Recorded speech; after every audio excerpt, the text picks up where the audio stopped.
My background is that I have served in military intelligence for most of my career.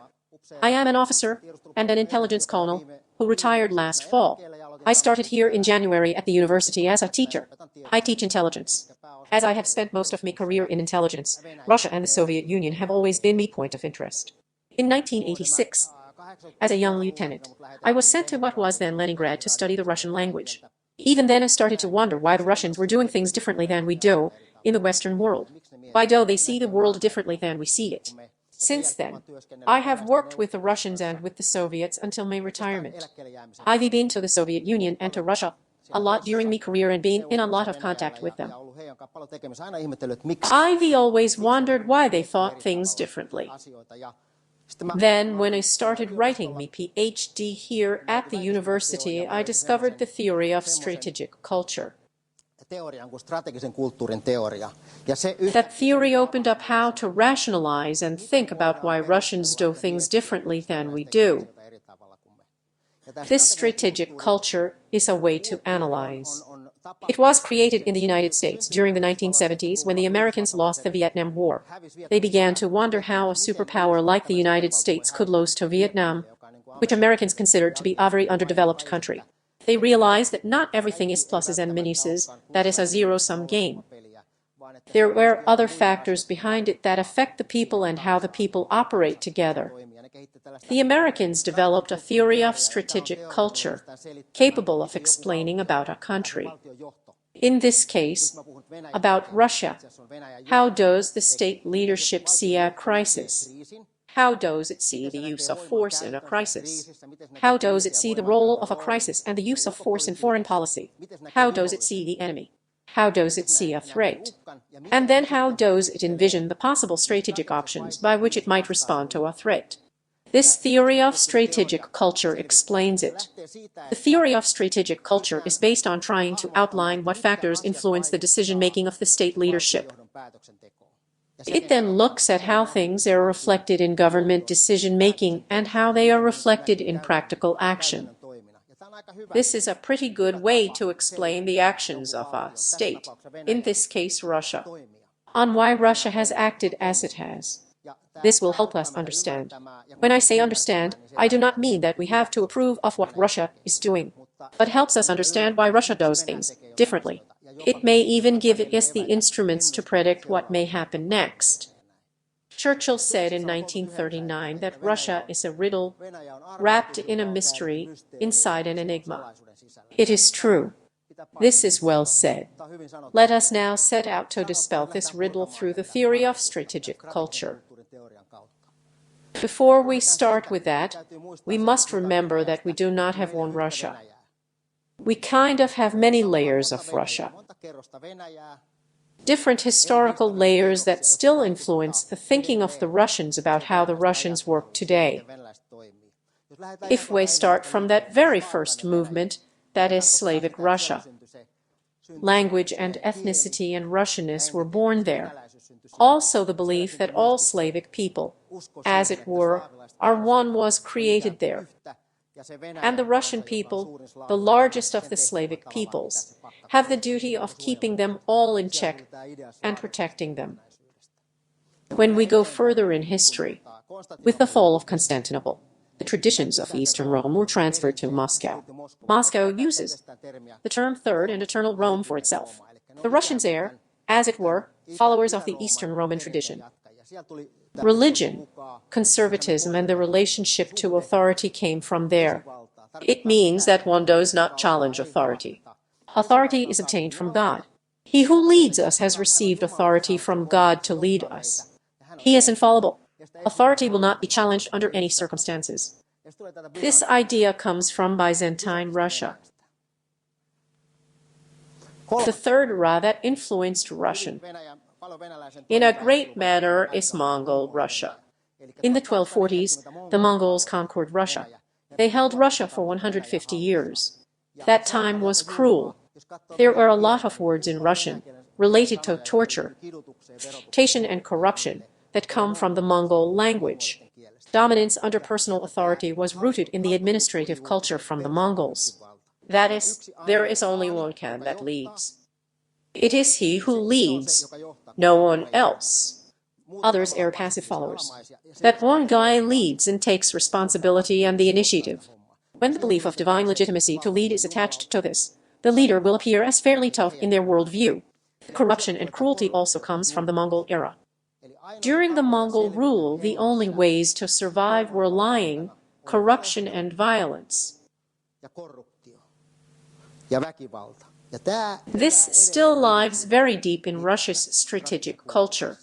When Mongol rule ended, the Mongols did not just pack their bags and disappear from Russia. Instead, they mixed with the locals. So the traditions also stayed with the people. In particular, to the leading caste. The Mongols who had previously ruled the country merged into the ruling layers, which is still visible today.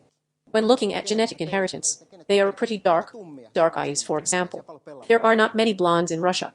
Then came this era of turmoil. Although it was a short period of time, it had a great importance to the Russians. Because then both external and internal enemies roared. The Poles who conquered Moscow and Russia did not have a strong leader. Romanov was then elected Tsar, and the Russians realized that a strong leader was better than chaos. In addition to all this, when the authority comes from God and the autocrat is indeed a leader. It was stated there that only sovereignty will save Russia. It has been several hundred years in their cultural knowledge that autocracy is the only right solution.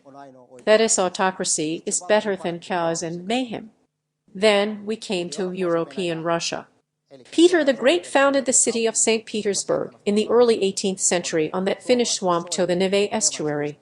After that, the Russians began to clash whether they were in the west or in the east. The westernizers Spedniki favored the west and the Slavophiles favored the east. This struggle is still going on. Russia began to rise into a great power. As Russia modernized, they also started to mystify themselves. That is, Russia itself began to mystify itself through authors, for example. They kind of built a smokescreen between us and them, consciously mystifying Russia. Then came the great power of the Soviet Union and the Cold War. The power politics and the sphere of influence of Russia come from the Cold War era. World War II taught them that it is better to fight not in their own territory but on the territories of others.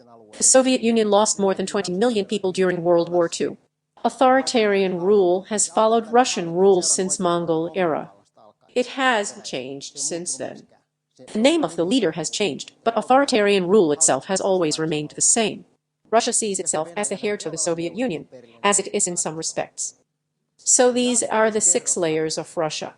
When we think of Russia, we always have to take into consideration that there is Mongol rule, how it affects, and so on. There is not one Russia that was born in the 1990s. Instead, Russia has a long tradition that goes back to the 13th century and earlier. 11 time zones in Russia. These huge distances also affect Russia. One interesting thing, this area. From the Polish border to Moscow, through to Urals, is a plateau that is easy to attack with both horses and tanks. That is what has been done. Napoleon attacked, the Germans attacked, and so on. That idea is also in the cultural knowledge of the Russians, that someone is always attacking. We will be conquered. They have no shelter, no mountains, no rivers. There are no lakes between the east and the capital. Geographically, Russia has always been easy to conquer, which also influences their thinking. Belief in Russianness. Russianness consists of 3 things. It is orthodoxy, autocracy, and narodnost. There is no Finnish translation for narodnost, but it means the people or things related to the ordinary people. We do not have such a word in Finnish. Let's open that point more. But first, the autocracy. They have always been an autocracy since Mongolian times. Either it has been a Khan, or it has been a Tsar, or it has been a communist party usually personified by Stalin or Khrushchev or anyone. Or now for the president. Russia has strong autocracy. They also want autocracy because they are used to it. A good leader keeps confusion away. They think this way and are used to it. Conservatives have held power in Russia for 200 to 300 years. There were a few radical reformers, Peter the Great. His reforms were mostly successful. The reforms of these other gentlemen were mostly not successful. Someone can, of course, consider Lenin's accomplishments as a success or Gorbachev's. But the Russians themselves see, for example, that Gorbachev disintegrated the Soviet Union. Nor was Yeltsin a super reformer. In other words, the conservatives have always held power. The Russians believe in a just Tsar. Once the Tsar has taken authority from God, he cannot make mistakes. The Tsar is infallible. He has princes who gradually become infallible near the Tsar. Some prince becomes a Tsar in due course. The infallible Tsar who is always right. The mistakes are happening here within the boyars. Between the people and the infallible Tsar, there is a boyars. Boyars, which at different times are from a slightly different social class. Boyars as an institution were born as early as the 9th century. Their position in the hierarchy came after the princes. We have a Tsar who is infallible, princes who grow into a Tsar, some of whom become infallible when they become Tsars. Then there are the people. In between the prince and the people are the boyars, who make the right decisions of a wise Tsar, sometimes wrong. If an error occurs somewhere, it is the boyars who have made that error. The Tsar, the president or the secretary general of the Central Committee is always infallible. The fault is found in the boyars. After a period of turmoil, the boyars completely lost their power over the Tsar and their property as well. That was during the turmoil era. Ownership changed. Previously, they had ownership, but it became tenure. That is, the Tsar took everything away and gave tenure to boyars. You get to control this state, or you get to control these slaves. You get to control this merchant ship, and so on. But tenure can be taken away if you misbehave. If the Tsar is not satisfied, the possession will be taken away from you. That is, ownership became tenure. During the Soviet era, tenure continued instead of ownership.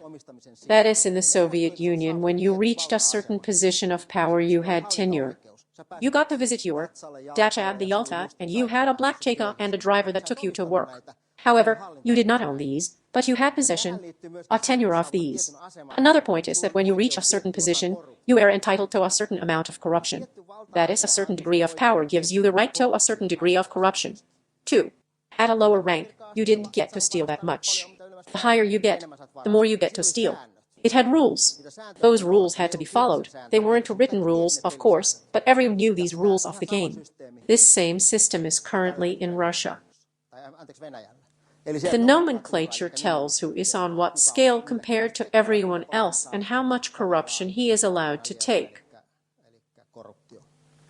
These business oligarchs also belong to this group. The rules are as follows. You must not steal from the wrong guy, or you are not allowed to steal more than your position allows you to. You only steal the amount of your position in the hierarchy. Here are some of these boyars. There was a live broadcast last summer. Putin was on television and took the boyars with him. Here are the governors of different regions in Russia.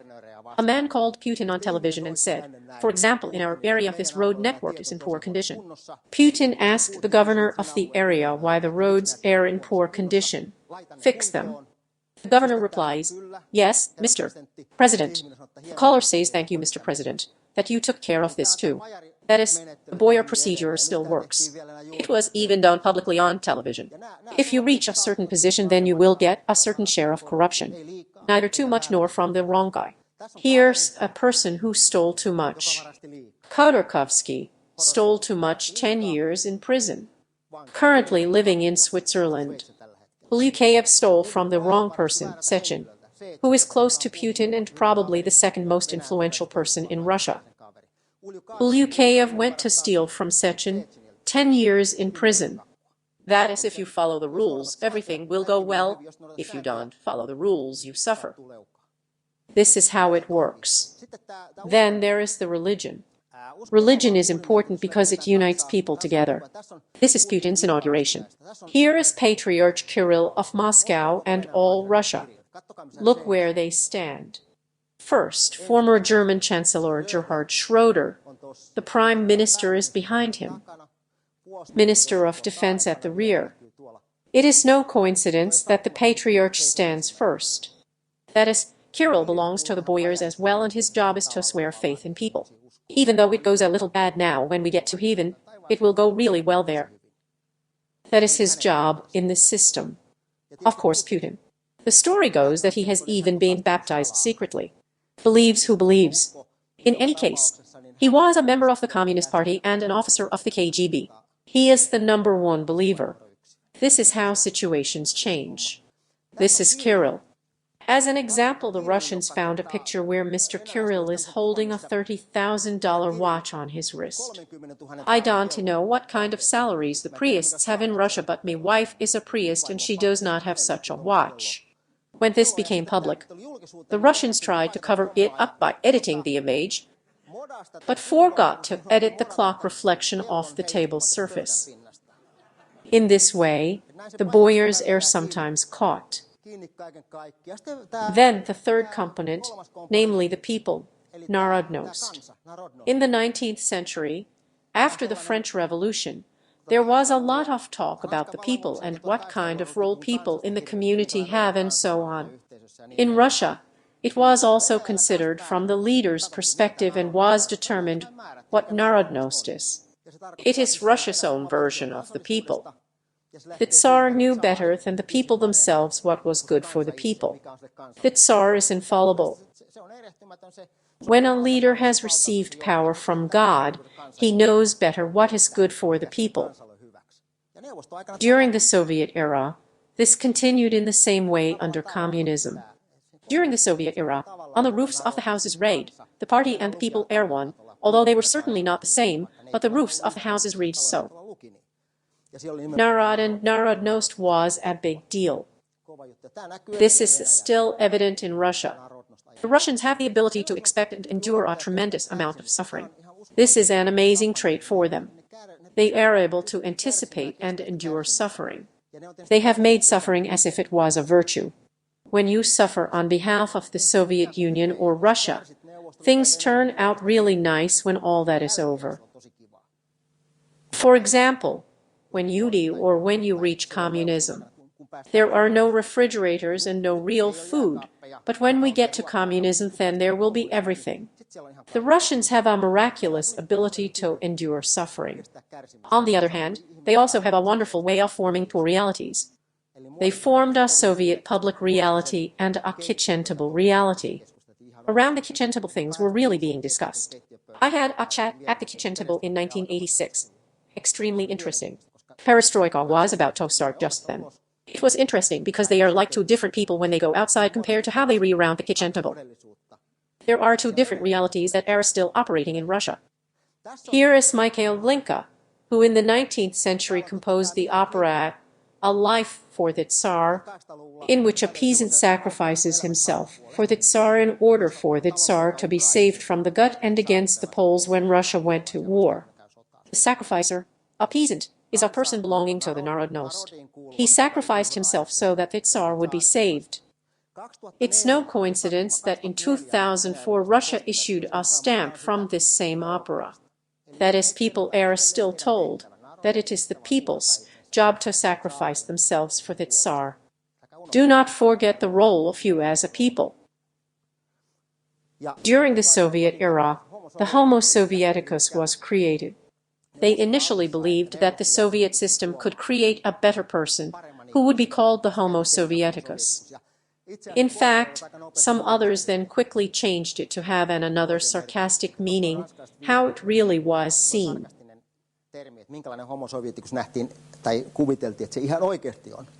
Careless does not care about common property, passively accepts everything given by the director, avoids individual responsibility, and so on.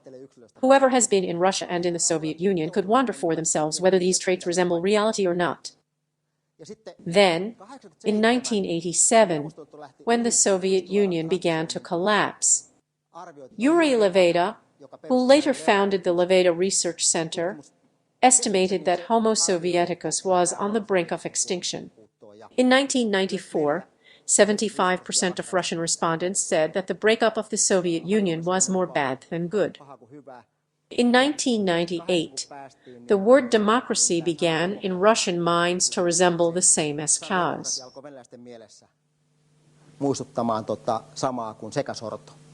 That is, only a strong leader will save us from chaos. Then, in the late 1990s, Homo sovieticus was, after all, alive and waiting for a strong leader.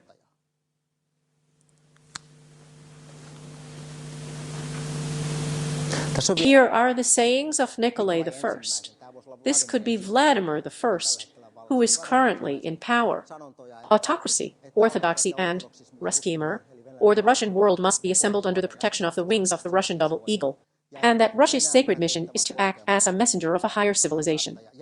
And a little warfare in the border areas is needed to maintain a patriotic spirit.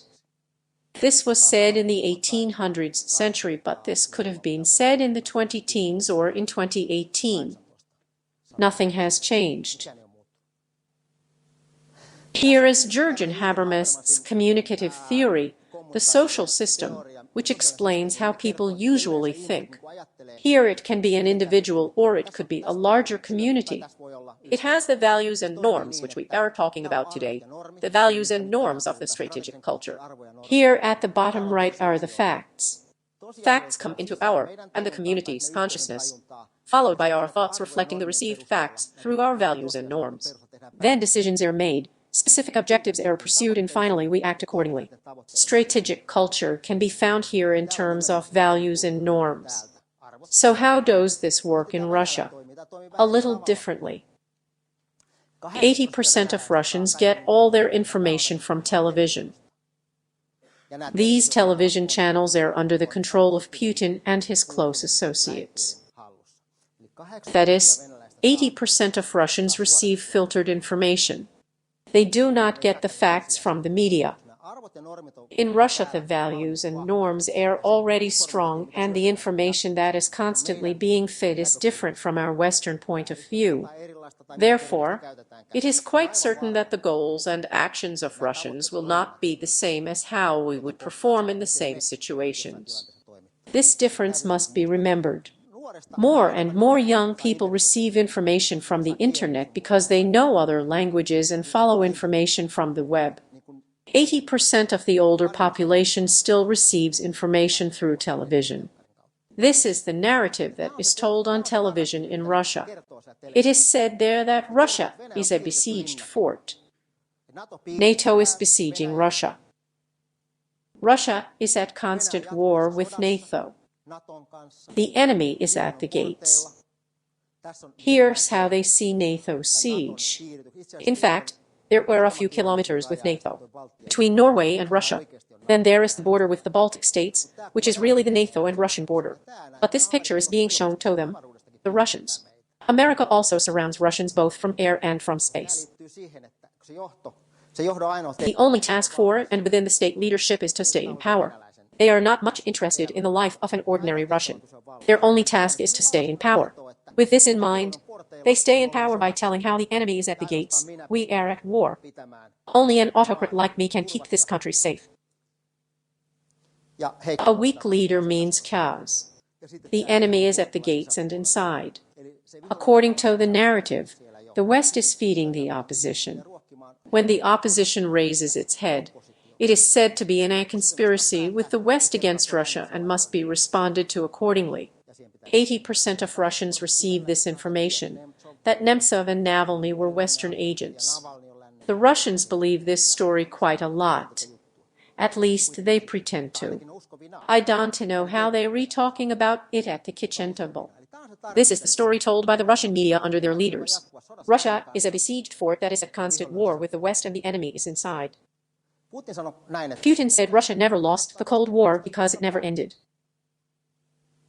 That's how they talk there. He also said how the collapse of the USSR was the geopolitical tragedy of the century. When he says so, He also really thinks and means it himself. When Kenin was the U.S. ambassador to Moscow after World War II, he began to see how the Soviet Union would not necessarily be an ally for the United States now that Nazi Germany had been defeated. He wrote a so-called long gable of how Soviet policy was changing. He wrote at bottom of Kremlin's neurotic view. World affairs is traditional and instinctive Russian sense of insecurity. So the Russians have a feeling of insecurity about someone always attacking us. You remember the steppes up to the Urals, easy to attack with horses or with tanks or whatever. That's how they were attacked. Napoleon attacked. The Mongols conquered most of present-day Russia. Hitler attacked and got really far into the Soviet Union. Finns and Swedes have also been to Russia. Jacob de Lagarde was in Moscow for one winter before leaving. Then why did we have a winter war in 1939? We had a winter war because the Russians did not think we could defend our own territory. The Russians imagined the bustle coming in the direction of St. Petersburg, Leningrad. Now evil NATO is going to attack Russia. This is the story. Evil NATO is now in Ukraine and attacking rebel areas. The story is based on a neurotic sense of insecurity. This is also what Kenin wrote. Russia is impervious to logic of reason, but highly sensitive to logic of force. Lenin once said, "Try it with a bayonet. If it's soft, push. If it's hard, leave." In other words, if we treat Russia in the Sea of Azov and in Crimea and in eastern Ukraine as before, by only resenting without doing anything else, there will always be more stitches coming from Russia. But they are sensitive to the logic of power, meaning that if there is a tough opponent against them, they leave. Kenin said it back in 1946. When a bear looks into the pond, it sees itself. Power is what works with Russia. The Russians are imperialists as are the Americans. But American imperialism is based on the fact that they want to have resources, oil, or whatever. On the other hand, Russian imperialism is based on fear. To compare, the cause and starting point of Russian imperialism is quite different. Russian imperialism is based on someone potentially attacking them again. They sought to solve this problem in the 1950s by forming the Warsaw Pact, from which they got a buffer between the enemy and themselves. Now that the Warsaw Pact has been dissolved, the Russians are building the buffer a little differently now. Here is a picture in the upper right corner. The Russians Minus 400 air defense systems. They are building a buffer zone in the air now. From the Kola Peninsula, the Karelian Isthmus, Kaliningrad, Crimea to Syria. They are now building the buffer zone differently. Because they can't get land, they take air. They are taking not only air, but also information. The Russians do it by pushing their own influence to the information environment. They use terms like information geopolitics. Information geopolitics means that when we cannot move on land, we are advancing in the air with anti-aircraft systems and also in the information space. Russians are also seeking more protection from the information space between them and the enemy. Roughly speaking, they have both clumsy and skillful information operations or information influencing. We may not realize skillful influencing as influencing at all. With clumsy influencing, the goal is to draw our attention away. Johan Backman, a Finnish activist working for the Russian government, for example, is involved in clumsy information influencing. When Johan Backman speaks for Russia, we notice, hey, he's speaking for Russia. And we are pleased with ourselves for seeing this influence on information. When, in fact, Backman's job, and that of people like him for Russia, is to draw our attention away as a diversion, in order for the skillful information to take place somewhere else more effectively. We have former prime ministers on the boards of Russian banks. We have former prime ministers in charge of gas pipelines. We have a hockey team that plays in the KHL and so on. Maybe the real information influence of Russia is happening somewhere out there, while we watch Johan Backman, thinking, hey, we noticed this. The Russians are good at this. As early as the 1920s, they founded the predecessor of the KGB, an information office whose mission was to influence the mind and politics of the press, specifically through influential agents. It was the same in KGB. Putin has attended KGB school. This information influence is likely to continue by Russia. Lenin talked about useful idiots who may not realize they are serving the interests of Russia or the Soviet Union at any time. They think they are doing something good, Peace movements, for example. They did not realize how they were actually used. They thought they were doing something good but ended up being largely part of Russia's information geopolitics. The Russians have a wonderful belief in how they have to save Europe. In some sense, they are right. They have. They think that they must save Europe and unite the Slavic peoples. In history, they have saved Europe from Napoleon. Really, they beat Napoleon. They saved Europe from Hitler, fascists. Right now, I remember when I was on a business trip to Russia in the 1990s. I asked the Russian officers, "What are you doing there in Chechnya, and why are you fighting there?" According to them, the Russians were there to defend Europe against Islam, when Europeans themselves do not realize how great a threat Islam is and how much Russia is doing for Europe to prevent its spread. Really, they believe in how their mission is to defend, protect, and save Europe. They may not know against what, but in any case, they will always save us, even if we don't want to. Tolstoy supported that doctrine, as did Dugin, who is considered the geopolitical brain in the Kremlin. He pushed and is pushing hard for the view that Russia would save everyone, even if not asked. Russians see the world through history. I was talking about the conquest of the Poles and the time of the turmoil. Here in the bottom left is a merchant Kuzma Minin and Prince Dmitry. They reunited. Once again, the story features the people and a prince who joined forces and defeated the Poles in Moscow before the end of the turmoil.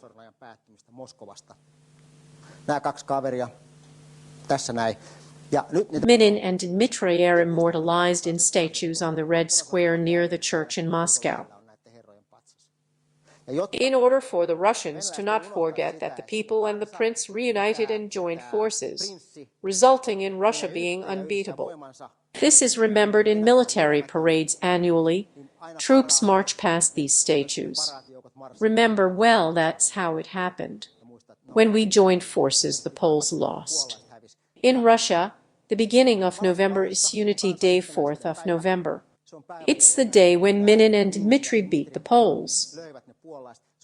Near the former anniversary of the October Revolution, 7th of October. Next to it, the Unity Day was formed. Unity Day reminds us that when the people and the prince united, no one could do anything to beat the Russians. This is a reminder of how Russians think of everything through history and power. When Molotov told Stalin that the Russians should establish relations with the Vatican during World War II, Stalin asked, "How many divisions does the Pope have?" Molotov said, "Well, none at all," to which Stalin replied, "Forget it." The Russians did not realize how one Polish Pope behind the Iron Curtain would be able to break the whole system. When there was a Polish Pope, if it was a CIA operation, it was an extremely well-planned operation. If it was just a coincidence, it was a pretty good coincidence, at least in my opinion. Here's how Russians see ye Finns. Pushkin is a national poet in Russia. The Bronze Horseman is the first poem that the little girls with braids and the little boys memorize at school in Russia. This is the first poem they memorize in school. The Bronze Horseman by Pushkin. The poem tells the story of the founding of the city of St. Petersburg in the early 18th century. Read this and see what homage these little girls and boys get of Finns or Chukna. Very rarely is the word Chukna actually written anywhere, but here it can be found in Pushkin. And what kind of people are Swedes? According to the poem.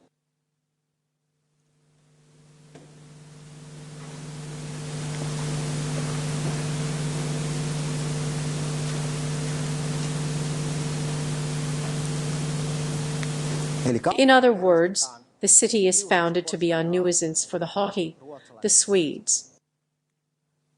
Before the city was established, the area was mostly a swamp with a couple of cottages. The wretched Chukna's habitation, Chukna, that is us Finns. A humble Finnish lad, wretched foster child in nature's keeping, and it is actually put much sharper in the original version. I mean, this poem has been translated positively for us Finns. According to the poem, Finnish waves can bang their heads on the walls of St. Petersburg. In other words, this is the image that the children get of Finland and Sweden from an early age. This is where the thing starts. In Finland, if someone were to teach similar things about Russians, the teacher would probably get fired right away. Russia is technologically backward and has always been. Someone said that the Russian has invented nothing but a samovar, and even there the faucet was stolen from the Germans. I don't know if the story is true, but that's the saying. This is an interesting painting. Ilja Repin's painting barge holers on the Volga. This is an interesting painting in the sense that Russia's backwardness is seen here. Not in these furries, but over there, in the right-hand corner at the back. There you can see a steamship from Germany. In other words, German ships began to operate on the Volga, not Russian ships. When these people pulled the ferry upstream, there was already new hope in the background, but it wasn't Russian hope. It was German imported goods. If you think about it, Peter the Great learned to build ships in Holland. The Russians themselves tried to build computers in the late 1970s. They made a decision. No, we don't have the capacity to do that. We have to copy IBM. The IBM 360 was the system that the Russians started to copy. The war in Afghanistan made procurement a little more difficult, but they still got IBM equipment through cover companies, including Japan. The equipment they dismantled upon receiving them, made similar parts, copied them, and then assembled again. In the upper right-hand corner is a Russian microchip that is a copy. About nuclear weapons. When Stalin realized the United States was developing nuclear weapons, the Soviet intelligence service's most over-the-top intelligence priority was everything related to nuclear weapons. Get it here. The Russians got the atom bomb a few years later. Pictured bottom left are individuals acquiring them from the United States. A few got put into an electric chair. In any case, the Soviet Union had stolen nuclear weapons data from the United States. Now what happens today? Russia does not have the capacity to develop artificial intelligence itself. The Chinese have it, the Russians do not.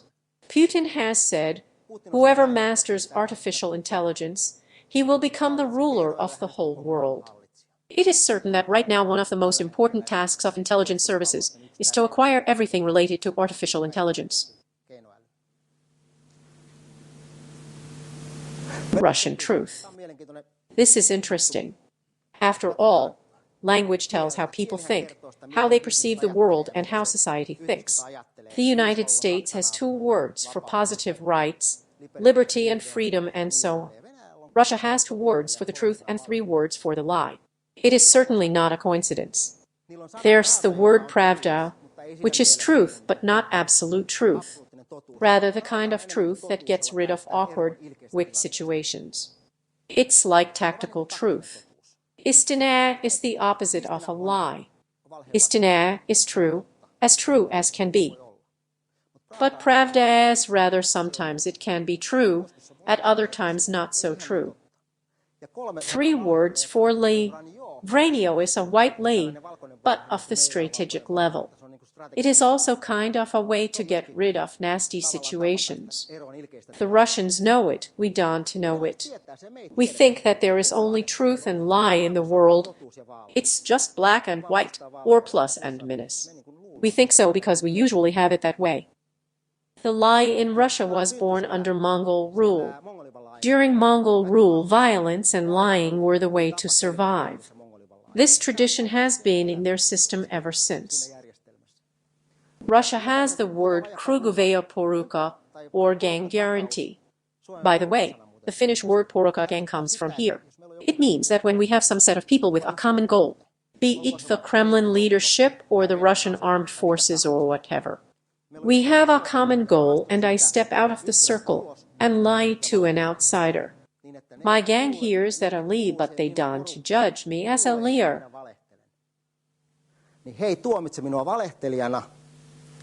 Because they understand that I am using tactical truth, the v r a n j o, to achieve the greater goals of our gang. 3 words for lie. Vranio is a white lie, but of the strategic level. It is certainly not a coincidence. Russian truth. This is interesting. After all, language tells how people think, how they perceive the world. It's just black and white, or plus and minus. We think so because we usually have it that way. The Russians know it, we don't know it. We think so because we usually have it that way. The Russians The use of tactical truth, or a lie, is accepted if it is done for the benefit of the in-group. Just like you can steal when you don't steal too much or from the wrong guy. You also get to leave if you leave for the sake of the game. For us in the West, the truth is black and white. There's a good book from Martti J that I have with me here. The Future is History, worth reading to anyone interested in this theme. Martti J speaks of doublethink as did Orwell in 1984. That is, at the kitchen table, different things are said than outside the home. This is similar. Everyone understands that Bob speaks very differently around the kitchen table than he does in public. Everyone understands why he does so. This is based on the in-group launching their own story. For example, we had nothing to do with the poisoning of Skrupple, or that we have nothing to do with the shooting down of the Malaysian plane. This is based on the fact that we in the West, under the rule of law, when we make an argument, we need to be able to 100% unequivocally prove the claim to be true. But when Russia makes an argument, there are always small gaps left here and there that we Westerners start to think about. Is that really so? The notion of lie and truth works differently in Russia. Examples: the Terezjoki government, a Russian attempt to make a puppet government for Finland in 1939, pushed the narrative that the working population of Finland supposedly was tired of the Mannerheim Tanner, a marshal of the Finnish Defence Forces in 1939, fascist junta, and formed a government to liberate the Finnish people. When the Russians came over, they noticed it was quite so. Or this one. The president said, "We have nothing to do with interfering in the 2016 US presidential election." He says just like that. The Russians who see and hear this know that we were there, but we didn't get caught. Then the West thinks, well, who could it be if it was the Russians? Because we don't realize the use of Russian tactical truth. When they went to Crimea, Putin said, "They are not Russian forces." If our commander-in-chief of the Finnish Defence Forces were to deny that a Finnish soldier was a Finnish soldier, that would lead to unfortunate situations. The soldier would go on a strike or get depressed or something. But the Russians were proud that the president was able to use tactical truth. Putin said they are not Russian forces. We started thinking here in the West, well, who are they then? Where did they come from? They had 2 or 3 days to take over Crimea completely. Then Putin remembered, oh, they were Russian troops after all. Or this shooting down of a Malaysian plane. It has been proven unequivocally that the missile that shot that plane down was from the Russian 53rd Air Defense Brigade. The wildest stories that were moving in Russia were that, when the situation was at its hottest, that these people were already dead there on the plane. This story was spread. Those people who died in the accident did not die in the attack, but they were already dead before the missile struck the plane. But no one questioned it because the Russians knew it was a tactical truth. They did not question how the captain agreed to flee a plane full of dead people, about to be shot down. No one questioned it because they knew it was a tactical truth. Or, another story, in the Donbass region, brave miners fight the fascist junta in Kyiv. However, some so-called civilian protesters had apparently forgotten to remove their Russian armed forces tags. Or we have nothing to do with the hacking of the DNC, the US Democratic Party. In fact, they got caught, both the GRU, the Russian Military Intelligence Service, and the FSB, the civilian intelligence, both caught on servers. Or that we don't have anything to do with the poisoning of Skrupple, except that there was a Russian intelligence colonel who had received the Hero of the Russian Federation honorary medal from Putin. There was also a doctor present who was tasked with making sure Chepiga, who was performing the poisoning operation on Skrupple, would not be exposed to the poison himself. The funniest thing here is that Chepiga's grandmother, who lives near Arkhangelsk, in her foolishness had published a picture of Chepiga receiving the medal from Putin himself. You never gives what happened to the grandma after that. Grandma disappeared. Or that we were not involved in eastern Ukraine. Here is the tomb of a 21-year-old paratrooper in Pskov, fallen in the Donbass. We need to understand that the use of Russian truth and falsehood is completely different from our thinking. If they say something, They won't necessarily mean it, but the tactical truth is meant as an instrument to slip through a slightly open doorway to get out of a nasty situation. So what could destabilize Russia? Middle class, internal conflict in the system, activation of the opposition. Some threats have been eliminated already. Change in the energy sector. Whatever would happen to Russia, they have such good reserves that they don't bump, even if the price of oil drops to $40 a barrel. Nationalism is not a problem when it is channeled. Chechnya has been treated, their Kadyrov pulls the strings at the moment. The global recession is not really a problem to Russia, since they are in a recession all the time anyway. But these are the ones that could make a difference. This is what the Russians fear, a time of turmoil. A time of turmoil as the time before Romanov was elected leader. This is their horror, a time of turmoil. The Russians also use the 1990s as a time of turmoil. When there's a weak leader, the country is in turmoil. That is, even if it hurts a little. They prefer a strong leader, because under a strong leader Chaz is absent. This right-hand image in the top corner is interesting. The picture is from Leningrad. Sobchak, mayor. Behind him is a gray official named Vladimir Putin. He's not really the protagonist of this image yet, but the next person who appears in the image is the protagonist of the image. Viktor Zolotov. He is a lathe operator by profession. Putin's judo friends. Let's get back to Zolotov later, but remember the name, Zolotov. Putin's judo friends. Lathe operator by profession, by education and by sophistication. The Russians have a fear of internal unrest. Putin, who fears internal unrest, has elevated this Viktor Zolotov as a boyar. This guy, a lathe operator by education, first followed Yeltsin to Moscow, after which he was made 1.5 years ago, in 2017, the commander of the National Guard, 3-star general. I have been in military school for 6 years and I retired at the rank of colonel. He has studied to be a turner and he is a 3-star general because he belongs to the boyar. He is trustworthy because he has been Putin's judo buddy since the 1970s. Look at that face. He would even set his hand on fire for Putin. In the background of this image is a picture from an act that came into power a few years ago, a law that empowers the National Guard. Putin cannot rely entirely on the armed forces. The National Guard was established around Putin to protect him, among other things. The National Guard was tasked with quelling internal unrest. They are allowed to use violence, but because the law is humane, they are allowed to fire at protesters, but they are not allowed to fire at such protesters who are women and pregnant. That is, the National Guard must look among the protesters not to shoot pregnant women because the law is humane. Zolotov is a tough guy. Navalny challenged Zolotov. Of course, since Zolotov is high on the scale of the boyars, he is entitled to high levels of corruption. He has a pretty large amount of assets. Navalny, who hates this corruption, found Zolotov's property and challenged Zolotov to a conversation on television.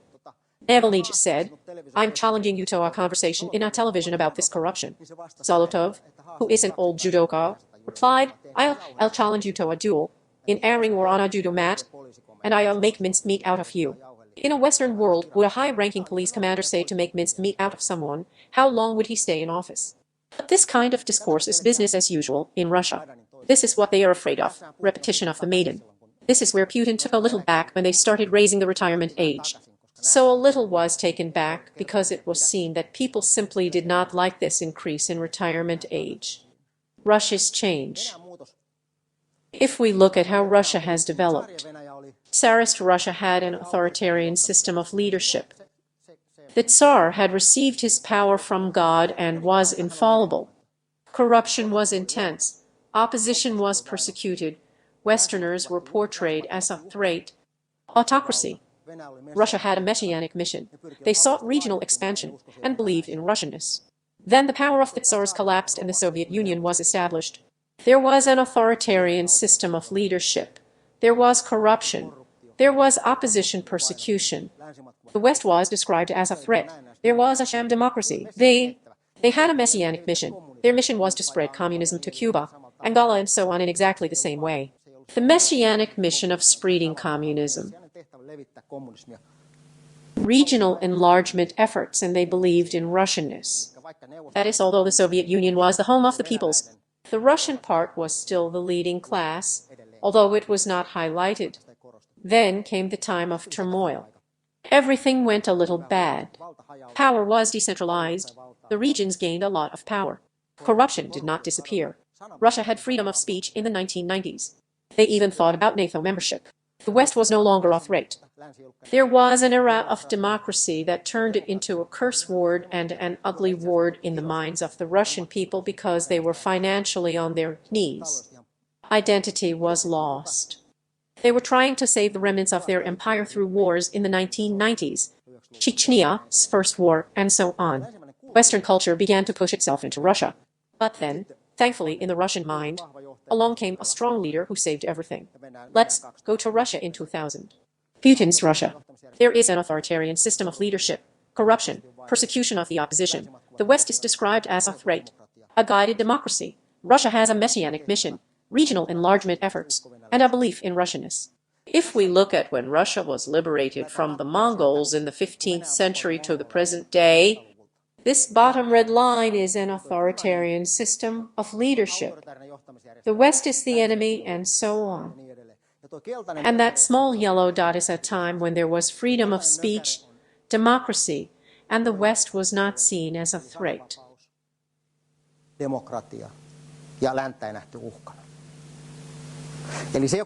In other words, the one who thinks Russia would change. You can think so, but I don't agree. This anomaly of the 1990s was a coincidence.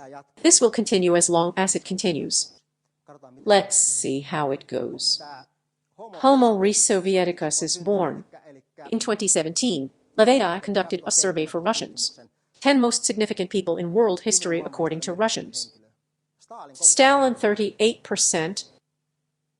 Quite a hard figure when, according to some sources, 20 to 25 million people were executed or died in camps by Stalin.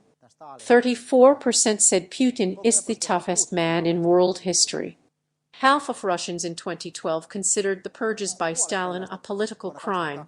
In 2017, only 39% did. An increasing number of Russians know nothing of the purges. This Martti J, whose book I showed, is talking about suicidal terrorism in Russia. If you think of Nazi Germany's phenomena of Nazis killing Jews, they were different gangs and so on. But in Russia, people killed each other. Families and clans were mixed up so that there were victims and executioners in every family and house.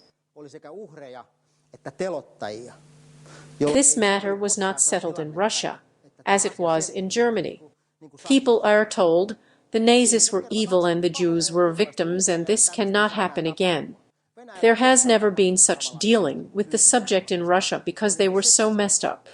There was a shooter and a victim from the same nuclear family. There was a shooter and a victim from the same extended family. It never got there to a situation where it would be dealt with what really went through and what really happened. That's why they still consider Stalin a tough guy. And that's pretty worrying. Worship of the past. They want to go back to that kind of imaginary past. There was no such thing as the imaginary past they want to go back to, but they think there was. Stalin's glorification, longing back for the Tsarist empire, and so on. Then there is the desire to correct the historical injustices experienced by Russia. Let's face it. All nations have experienced injustices. We Finns lost Karelia. But we won't shout for it anymore. We were beaten, and so be it. But the Russians are digging for the injustices they have been wronged for and seeking redress for any reason. Currently in the Crimea. Crimea was given to Ukraine in 1954. The Russians took it back because it was just a correction of a historical injustice and so on. They have a longing for a Soviet Union that never existed in reality. Here is a Russian pensioner, a civil servant, a teacher, a student, and a schoolboy. The picture has their ages and years of birth. Jessen is talking of such an imaginary past, which is in fact a romanticized, glorified Soviet era, which it was not. The more the time goes on, the finer the times become in people's minds and heads. Then there is this democracy, which is a time of turmoil. Then Jessen uses the term a future that does not exist. Here's in what era people of different ages today in Russia lived. When we expand it to a wider timeline, we can make a conclusion about what the schoolboy or student is thinking. He has actually lived under Putin's rule all his life. He has heard all his life on television that the West threatens us. We are a besieged fort and we are at war and so on. This is very challenging. What can happen in Russia?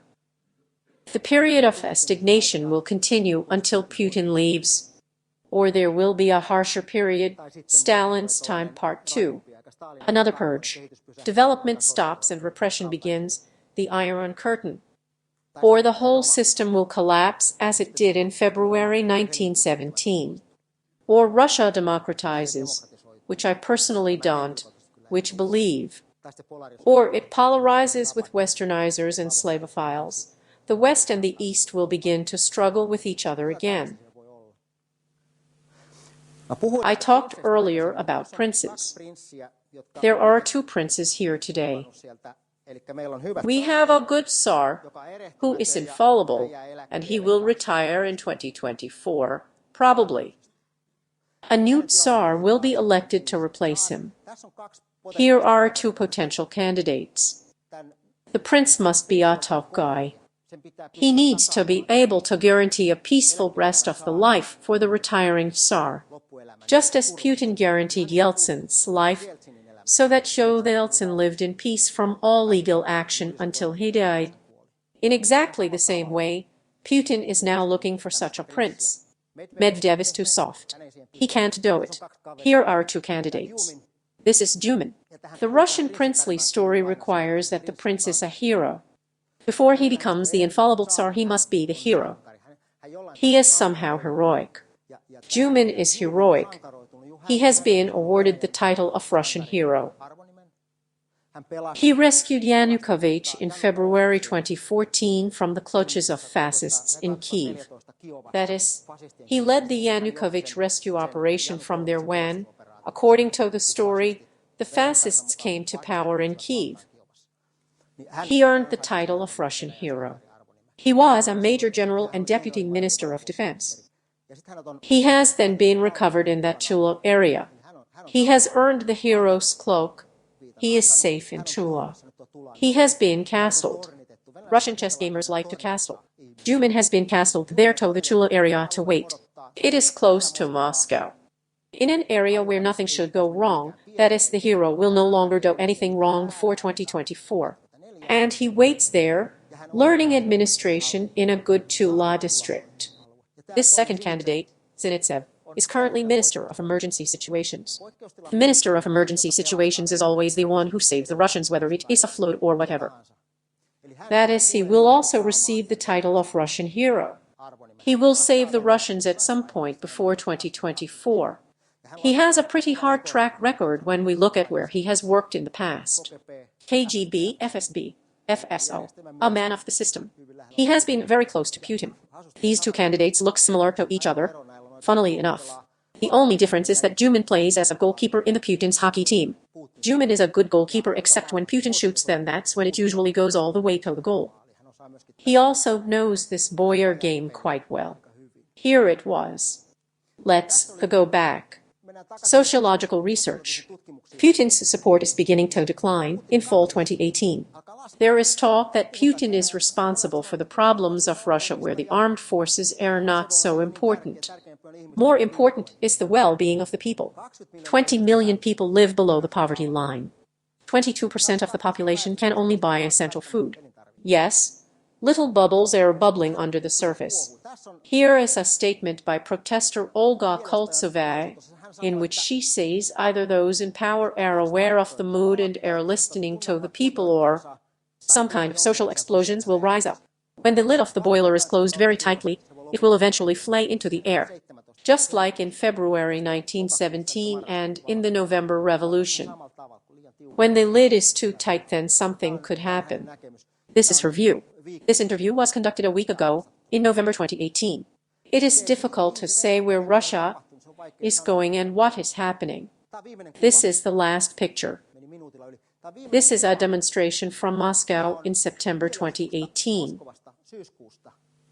This may be the future of Russia. This person probably belongs to the group that gets their information from the internet. He does not belong to the 80% filtered television population. This may be the future in 10 to 15 years.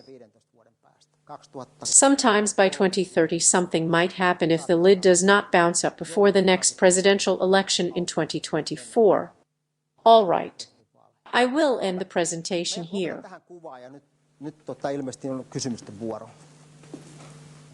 Question. Strategic thinking involves different combinations of concepts. Tell us what this Russian conceptual world and conceptual culture is like and how many concepts are foreign to us ordinary Finns. How many there are definitions of different things. For example, the Chinese word frog means very different things in Chinese culture. So how many concepts are there in Russian culture? Answer. There is both that. If we think about the Russian language, then there is a good indication of which culture has a great influence on Russianness and Russian thinking. The way I talked about Peter the Great when he went to Holland to learn how to build a ship. For example, the double bottom in Russian is tvindiker, toinecker, and so on. In other words, a lot of words related to shipbuilding and shipbuilding come from Holland. Then again in the 19th century, the influence of the Germans, Prussia, was strong in the Russian armed forces. There are such words as the main guard is Gauptwacht in Russian. The military jacket is a coat mandel. The boom is a Slagbom. The Feldwebel is Feldwebel, and so on. A lot of German words come from there. Words related to culture come from France. Paysage, pezes, landscape. Montage, montage, still life, and so on. Like I talked about Mongolia. During Mongol rule, such words as agnat, negega, or erlai, a name tag needed when people are taxed. In modern Russian, the computer is a computer, and the printer is a printer, and so on. The concepts show which language and culture has had the greatest impact ever. Then the Russians have their own words, their own Russian way of thinking, which I just tried to open up there. Question. There have been these poisonings in the last few years. The layman gets a picture of these poisonings that everyone intentionally knows who did it. It is this that is not granted directly. What do you think about this? Why this is done with strange substances? Couldn't it be easier to kill? Answer. It probably starts when we have a Tsar. I mean president who thinks out loud. The traitor's reward is death. He says in a television interview, the traitor's reward is death. Then there are these Bojers. 3 Bojers. The chief of military intelligence, the chief of the FSB, and the chief of the SVR, who, of course, want to please the Tsar so that they do not lose their tenured assets. They think that's probably a kill order.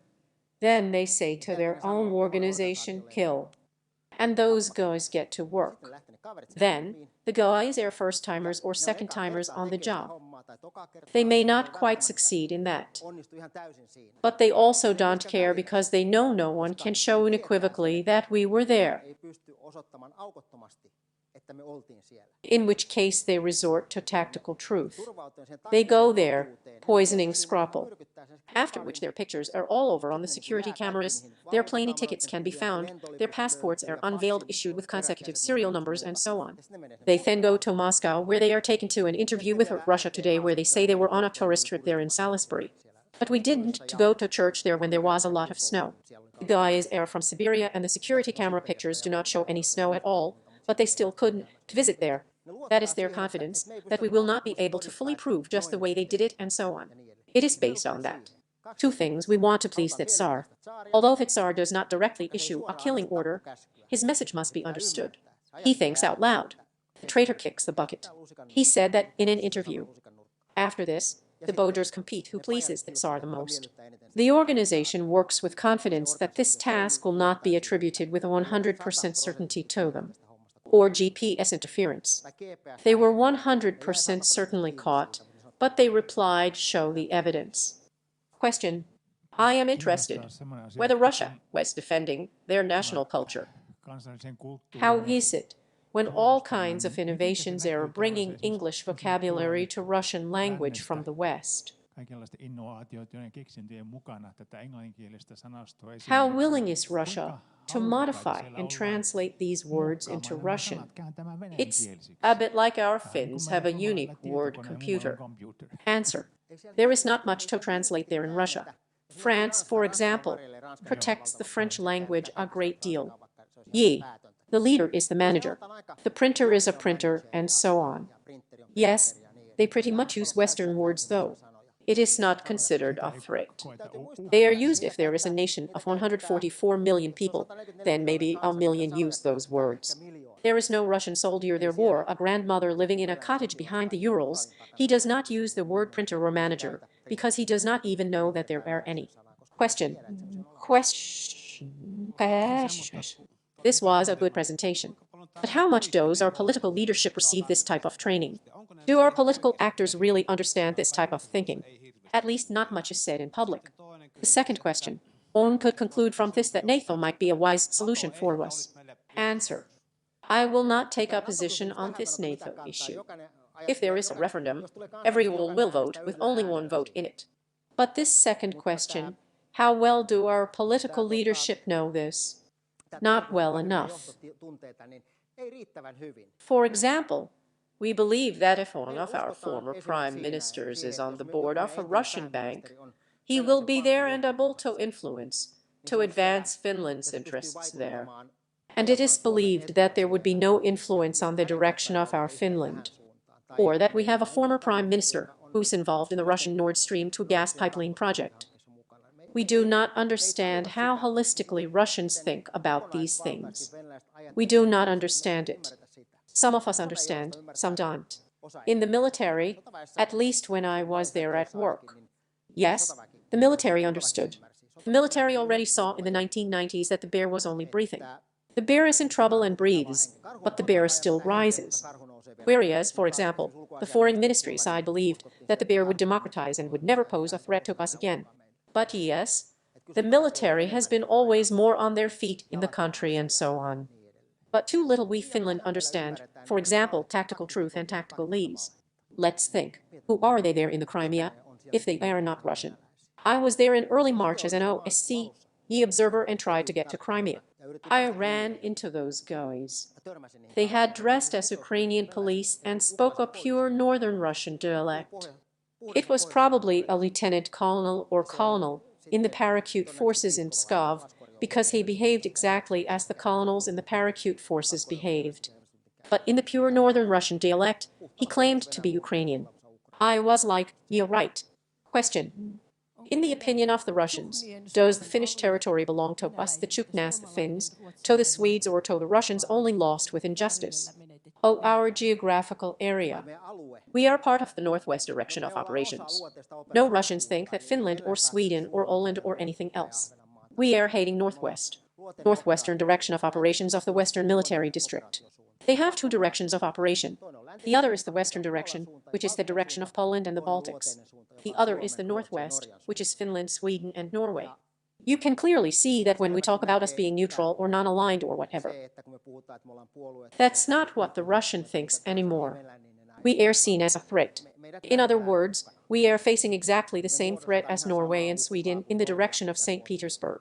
After all, the problem is that Russia is practically centered around Murmansk, Leningrad, St. Petersburg. I still use that name because I enjoy being there in the city, and Moscow.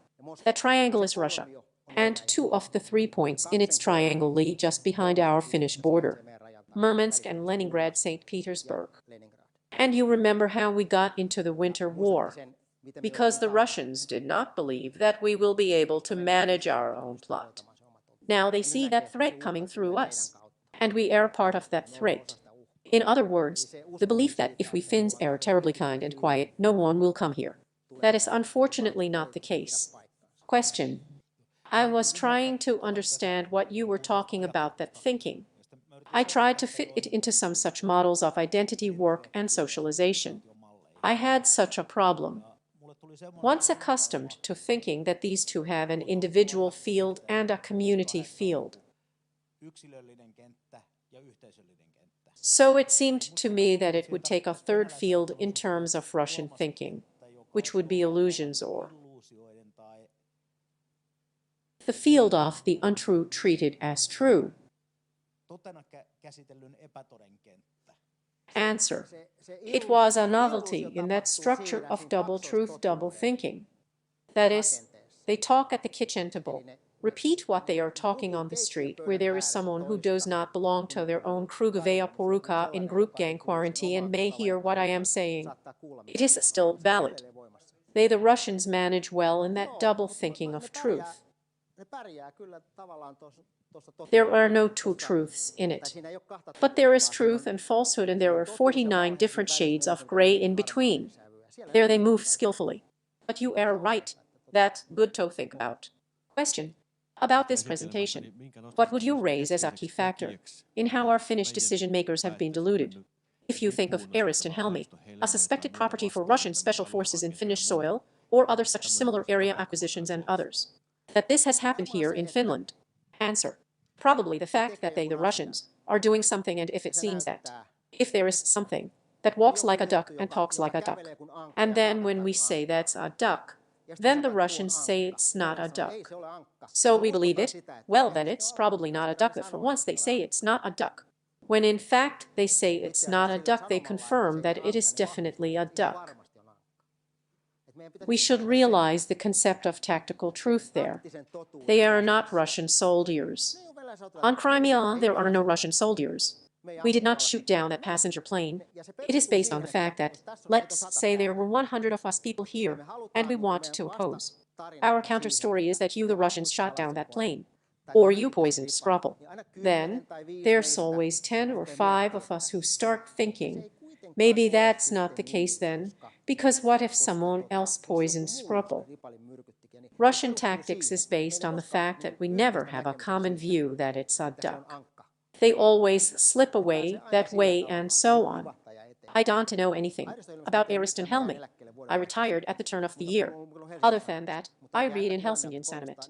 But the rather tense situation is that there are 300 to 400 authorities, 100 of whom are police officers, and then that material is given to the security police and the defense forces because there is language skills. I don't know what's behind it then. Question.